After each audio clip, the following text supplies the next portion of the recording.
First off, AMD, Nike. Well, what's going on with Nike and Estee Lauder before we get into AMD? Okay, Nike and Estee Lauder are continuing to benefit from the fact that people are looking for places to invest that is outside of just like the Mag 7 type stocks. They're looking outside of that, and what do they see? They see some opportunities and some turnaround plays like Nike and Estee, and so those ones continue to. I mean, they're outperforming the market on such a ridiculous manner on a day like today. Like the market's hardly green, and yet Nike and Estee are just playing their own game, a fun game at that, right?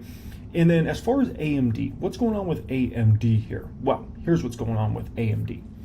AMD jumps after reported plans to raise prices on the Instinct MI350 AI chips. These are the ones that just hit the market here very recently, okay? As in the last couple months, they just got into production. Shares of AMD rose about 4% on Monday after this analyst reported that the company is thinking of increasing the price of its MI350 AI accelerator to $25,000 from $15,000. The nearly 70% increase in average selling prices is still cheaper than counterpart product from tech giant Nvidia's Blackwell B200, the report cited. AMD did not reportedly respond.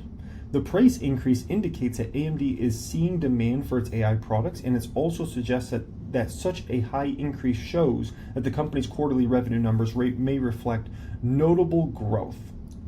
Oh yeah, baby. In terms of performance, the Instinct MI350 AI accelerator is claimed to rival Nvidia's Blackwell B200 AI chip, and it has been a leading offering by the company.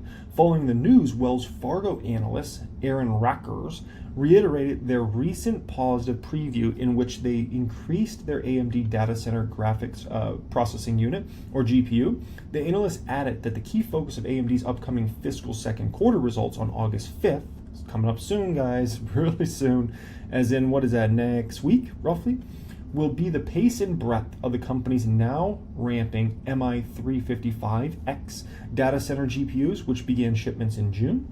We think most investors have been considering MI355X list pricing in the $30K range, said analysts. Rackers and his team noted that AMD has highlighted confidence in returning to year-over-year growth in GPU revenues in the fiscal third quarter of 2025. The analysts currently model about $1.65 billion in fiscal third quarter 2025 revenue, up slightly year over year for the model. Here's the deal, guys, okay? At $25,000, that still significantly is undercutting the price point from my understanding of the B200. The B200, from my understanding, is priced well into the 30s, okay? So even if they went to $25,000, like, I'm fully confident that these companies will very happy to pay that price. Because at the end of the day, you got to understand, Nvidia, for some of their recent AI chips, they've been getting $45,000 to $50,000 per. So even at $25K for something that you could see as way better performance than what you were getting last year for $45 or $50K is very attractive. And so, as I told you guys, a lot of times people think that Nvidia and AMD are enemies, okay? Listen. Before we go any further, I need to address this point in a massive way, right? Listen. Nvidia is AMD's best thing to ever happen. And the reason being is Nvidia set the bar so high in terms of performance and in terms of price. Now AMD's coming in and now meeting that performance. Some ways you can make an argument that they're beating performance in certain categories, right? But they're beating price by quite a margin. And so even if you're at 25K, they're still undercutting big time. This is very, very attractive. And this is what is just one of many factors why you're going to see AMD's revenues and profitability skyrocket over the next few years. And I don't think people are even prepared for the type of net margins AMD is going to be producing just 1 to 2 years from now. I'm not talking 5 years from now. I'm not talking 10 years from now. Wait to see the net margins AMD has at this time next year. And then wait to see the net margins that the company's going to have 2 years from today. Oh my gosh. Get ready to get your flapjacks flipped. The margins, the net income, the revenues, it's going to look like a completely different company than the Nvidia you've looked at over the past few years. It's going to be hard to recognize. because they're about to go through their major growth cycle like Nvidia went through. Like Nvidia, if you look at Nvidia's revenues now, you look at their net income now, you look at their margins now versus where they were at 2 or 3 years ago, it's like you're not even looking at the same company. That's exactly what we're going to see play out with AMD over this next couple of years here. And so you look at that stock and it continues to show price momentum. I don't think this is going to slow anytime soon. Like, once they come out with that guide, which I think their guide is going to be incredible, could we see AMD 200 plus after earnings? I wouldn't be shocked at all. What do you think you're going to hear from Microsoft, from Meta on their earnings? They're going to be spending and spending and spending and spending, right? And that's going to benefit AMD more than anybody out there when it comes to new spend. I mean, the amount of new spend for this MI350 series for AMD over the next year or two here is going to be insane. And then, guys, we haven't even got to MI400 series yet. Wait to see the price tag on that baby. Wait to see the volumes of MI400. We're talking about a whole different stratosphere in terms of performance based upon what I've heard from Lisa Su so far. So, this is just a very, very exciting time to be an AMD shareholder. And I think we'll look back a year or two from now and be like, we'll look at what AMD is today and we'll still be saying like, wow, can you believe AMD was only like $170 back then? That's my opinion. Because at that time, like, we're not even going to be talking about an AMD stock prices anywhere remotely close to that. Now, in regards to, when you look at the company from a perspective of the PE ratio now, it says 50, but this is based upon what analysts have as their consensus kind of estimates here. I think they're going to blow numbers out of the water so bad that I think we'll be looking and that forward P in reality is way cheaper than it is. I wouldn't be surprised if the real forward P is in the 35 to 40 range right now, which is way too cheap considering how much growth AMD has over this next few years, folks. So the AMD party, it's a fun party, and it's still got a long way to go in regards to this party. So yeah, man, happy camper in regards to AMD. Hey, it's Jeremy. I hope you really enjoyed that clip here today. What you looking at in front of you right there? That's the 6-figure Hall of Fame. Do you want to see the next one? That's the 7-figure Hall of Fame. Now, that is my private group. Those are members of my private group that have scaled to 6 figures, multi-6 figures, 7 figures, multi-7 figures in their stock market portfolio. They say you are the average of the 5 people you associate with. If you're somebody that is having trouble finding other long-term investors that are focused on building their wealth over the coming years, finding like-minded folks, look no further than my private group. We got a tremendous amount of people. We're consistently talking with each other, learning from each other, researching companies together, sharing news about our different companies, right? We do all that inside my private group. If you would like to apply to join us in there, go down in the description area. There'll be an application down there. You can click on that and you can apply to join us in there and take your game up to a much higher level and associate with the type of folks that you actually want to associate with. No, the question is, what is the next stock that reminds me a lot of Palantir? And there is this one particular stock that it has so many similarities. I'm going to show you the similarities here. We're going to go through it one by one. I'm going to show you how many similarities this company has with Palantir. And if you were buying Palantir a few years ago, like I was, and maybe some of you guys watching this were, right? This stock reminds me a lot. It's almost scary how much this company reminds me of Palantir, which is an incredible gainer. Now, with that being said, before we get into the stock, let me just say this. I do not expect this stock to give me a 2,500% gain or a 2,000+% gain, okay? I'm expecting the stock to make me a ton of money, but not that extreme. So I need to say that first, before we get into this, okay? Okay, so what is this stock that reminds me so much of Palantir? It's freaking AMD. Buying AMD in that major correction we have in April, it reminds me so much of if you were buying Palantir stock in the second half of 2022 when it was just down and out, right? Now look at the outperformance AMD is now with Nvidia, and this is just becoming stronger and stronger and stronger. 32 full percentage points of outperformance AMD has versus Nvidia since that April bottom now at this point in time during that major correction. That's unbelievable. But there's 5 very core things that remind me so much of Palantir, buying Palantir in that major correction in April versus buying Palantir in the second half of 2022. And here's what it is. 1, both stocks were in a 60% plus decline at that particular time. If you look at AMD top, like it was somewhere around 210, 212. basically in 2024, and then it started a massive downtrend, and it finally bottomed in that April timeframe, and that was in the 70s, right? 60% plus drawdown for AMD. Palantir was like more in like an 80% plus drawdown from their peak to where they troughed at in the second half of 2022. So do keep that in mind. It was a more powerful drawdown with Palantir, but still, this was an insane drawdown AMD had as well. Okay, just like very down and out, horrible sentiment. Ugh, no one wants a piece of it. I mean, when I was buying AMD in the first half of this year so heavily, right? I mean, the sentiment from a lot of retail folks was it was advanced money destroyer. They were making fun of the stock. It's never going to do anything. The stock always lets you down, blah, blah, blah, right? Second thing that reminds me a lot of Palantir is great long-term products.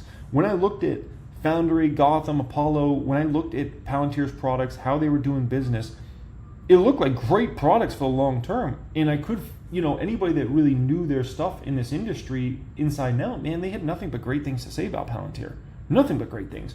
So it seemed like Palantir had the products and the product roadmap for the next number of years, right? And then AIP obviously launched, and it's just game changer. And when I look at AMD, same exact thing I see. With the MI350 series, with what they have coming next year with the MI400 series, it looks like they got great long-term products that they're set for years to go in the future that are going to be very exciting, right? Third thing here is, it's misunderstood by the market. Palantir was 100% misunderstood by the market. AMD's been 100% misunderstood by the market up until really the past month. But AMD, if I look back, people didn't get it. They thought Nvidia is just gonna run all over AMD forever, and AMD has no chance. And it's like, you guys are looking at this game completely wrong, right? As people were doing with Palantir back in the second half of 2022, people thought Palantir was done. They saw the growth rates kept going down. They thought that was going to last forever. Guess what? It didn't.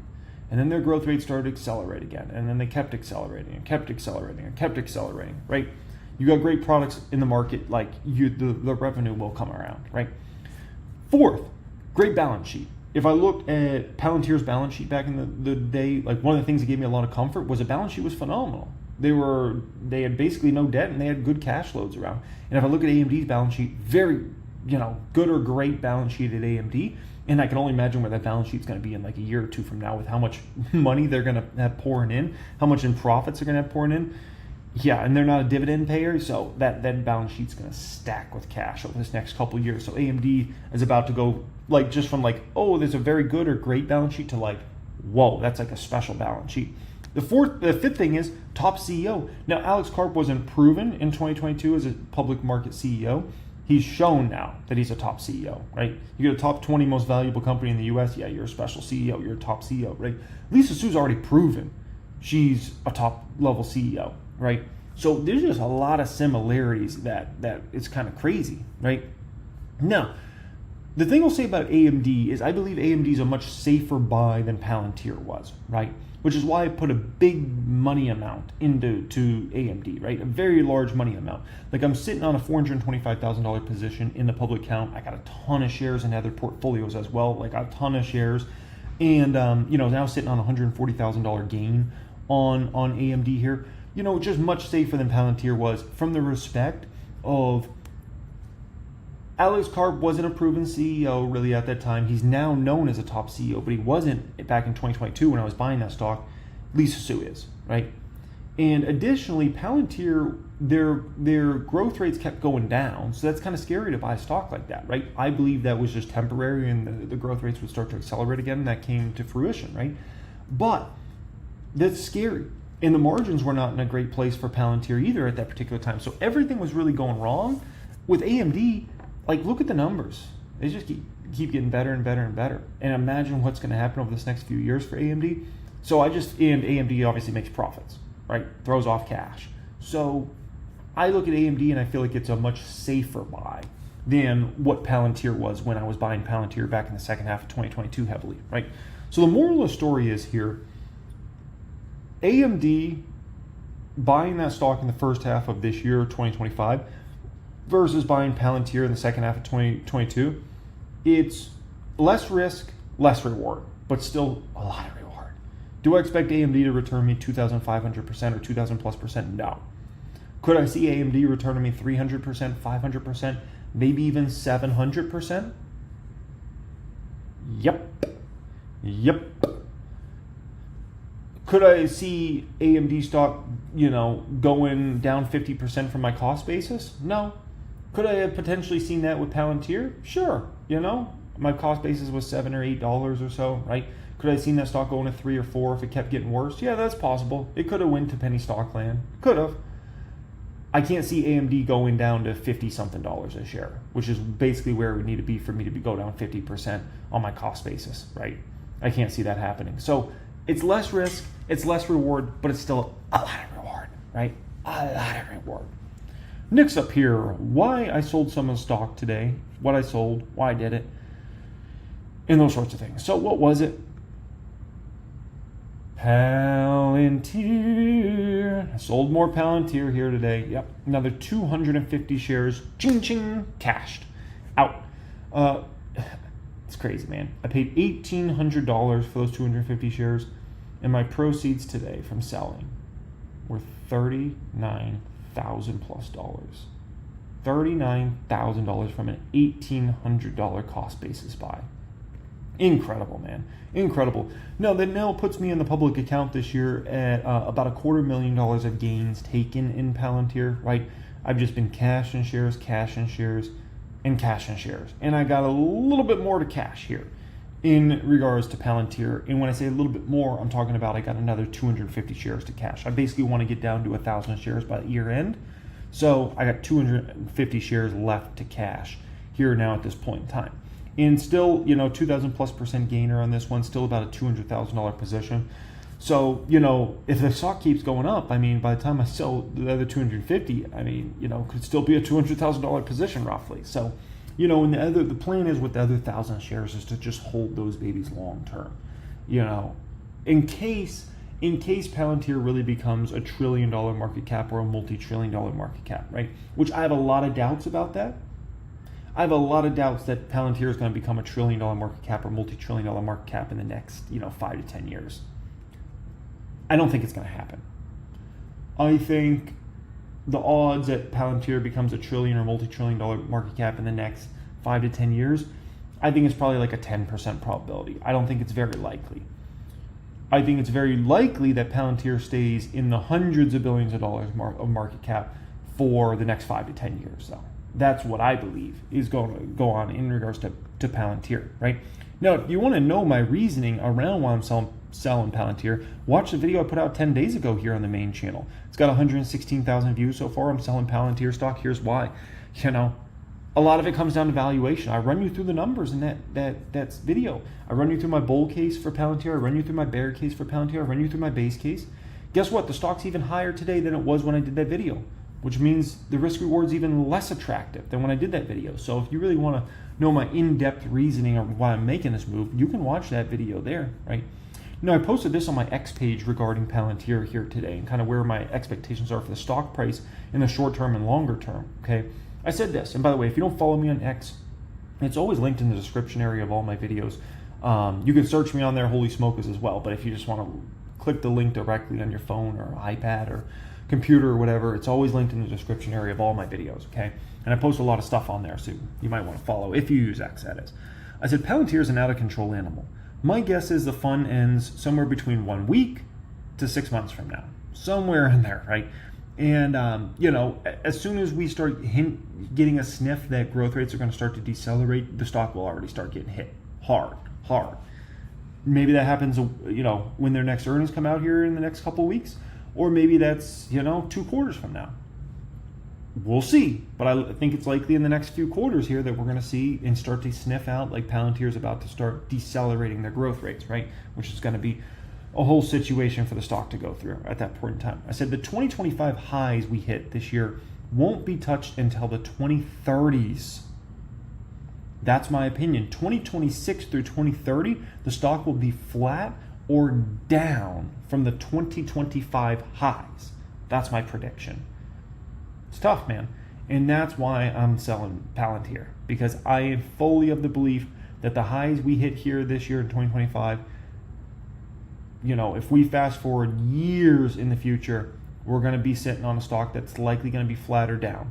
I'll hold those other 1,000 shares just in case I'm wrong. And there's that outside chance that it's like, no, they accelerate growth rates to 50% revenue and then 60% revenue and 70% revenue and 80% revenue. I'm like, oh my gosh, like this is insane. I don't want to bet the farm on that. I'll bet small on that probability. And so that's my opinion. That's what we're going to likely see. I think it's going to be, and I don't know where the top is. Maybe it was today at 160. Maybe it's a few weeks from now at 175. Maybe it's at 200, 220. I don't know, but all I know is that I believe is that the highs we hit in 2025 will not be seen again until the 2030s, folks. And so that's why I'm cashing, because I'm like, I don't want to sit in dead money with a big position. Because remember, I used to own 5,000 plus shares of Palantir, right? I don't want to sit in a stock that's going to be dead money for years to go in the future in any sort of major position. I'll hold a minor position in case there's that outside probability that I'm wrong and it's like just keeps going and it's like a $2 trillion market cap, $3 trillion market cap. But I'm not going to risk big money on something like that, a situation like that, right? Now, the other thing I really appreciate when I posted that, and I said this, I said the Palantir community is so much more intelligent and mature than the Tesla community on X. They're so much different, right? I said, I can say this about Palantir and it's all good. I can say something like this about Tesla and the whole community has a meltdown. They lose their minds.